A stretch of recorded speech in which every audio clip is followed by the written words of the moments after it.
Do you think there's anything that the school board could do differently to move this process along?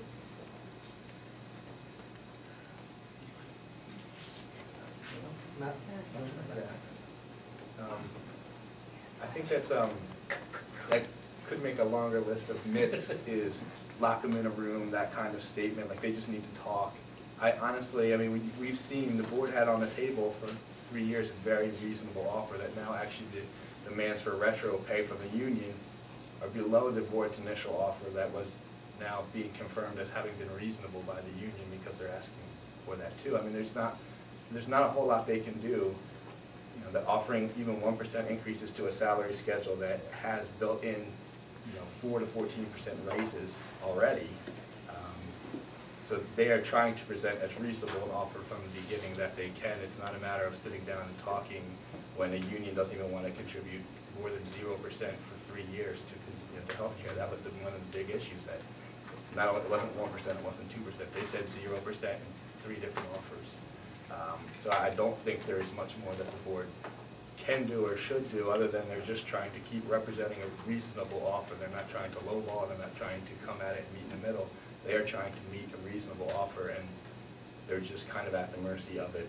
A union that doesn't want to concede, that doesn't want to give up. Yeah, the other thing I'd say is the board has done a lot. As they held in place for 3 years this really unbelievable contract offer that, in fact, was unaffordable for the district, but it was done in a different time. It was done prior to the financial collapse of the economy in 2008. And they kept that in place in good faith for 3 years, and the union just ignored it. They submitted a second proposal that had taxpayer and parent input.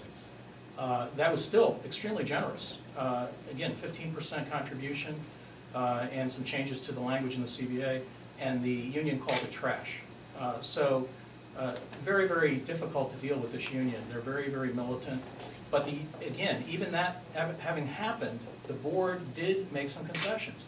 They are allowing ed credits to be given to the younger teachers because they want to encourage the younger teachers. So the 3 years of ed credits will be offered. And instead of 20% for the lower healthcare plan, the board moved to 15%.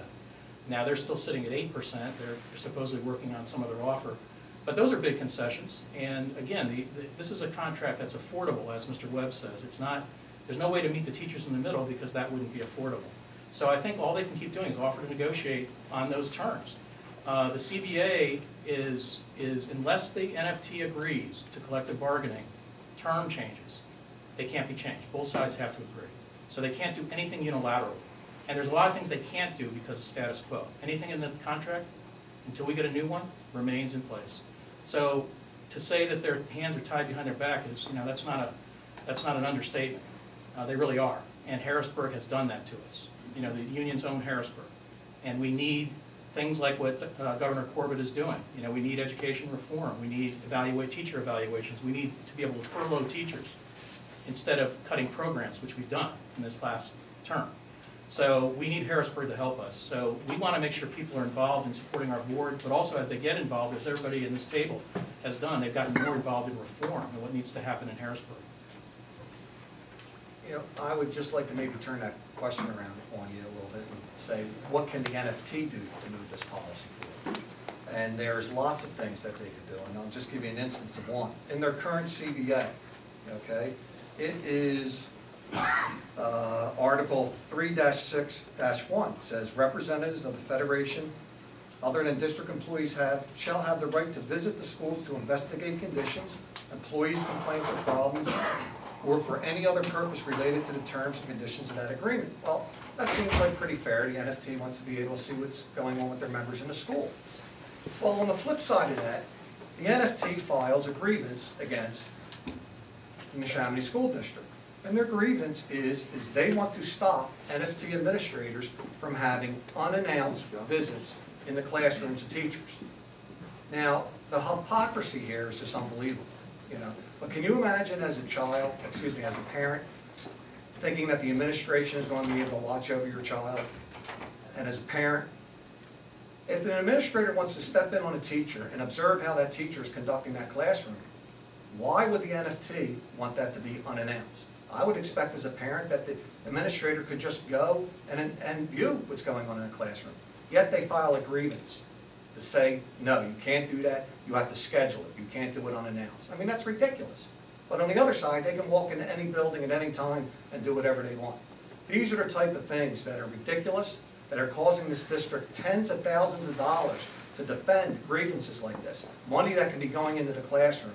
And they're using this just to stop any change. And that's the problem. So this board has been generous, the offers are there, there's only so much money. I don't know what's taken them 6 weeks to crunch numbers on. Okay, the numbers haven't changed in 4 years. Okay, and I wish the press would ask the NFT for a documentation of this $21 million fund. Because I've looked at the budget and I don't see it anywhere, and our budgets are stamped by CPA. So I would like to see if the press would investigate that and see where that goes. That's one more point. I think the other point here too is sometimes is missed by the press and others outside is this collective bargaining agreement is unique in the state of Pennsylvania. We keep talking about how teachers are the highest compensated. They are because of this collective bargaining agreement. And what I would say is in Neshaminy, this union was able in 2002 to codify in their collective bargaining agreement every loophole that was left for any other teachers union in the state of Pennsylvania. So what Steve mentioned, there's about 30 or 40 of those other kinds of things in the collective bargaining agreement that you won't find in Council Rock, you won't find in Pennsbury, you won't find in Central Bucks. You won't find them anywhere in the state of Pennsylvania. This is missed on a lot of people. We are stuck with literally the collective bargaining agreement from hell. And every board since really 1998 has been stuck with it. And now we are truly stuck with it because of status quo laws. And we happen to have the poster child for unions gone wild in the state of Pennsylvania, in the NFT.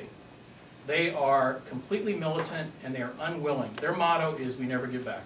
So this is what we're dealing with. The only thing the community could do is dig in and say, look, we can't afford this. We had tax increase after tax increase. As Mr. Alfonso said, we're performing in the middle of the pack and yet we have the highest compensated teachers. Something's seriously wrong. And if we don't start as a community, really as a state, and really as a nation stepping up to the inequality, the lack of quality in our public schools, we're going to lose long term in this country. So that's why we're all committed to doing this. Any questions? Well, I thank you very much for coming. This has been fantastic. We appreciate your support in coming. Sorry we ran a little bit late. We blame it on Fox.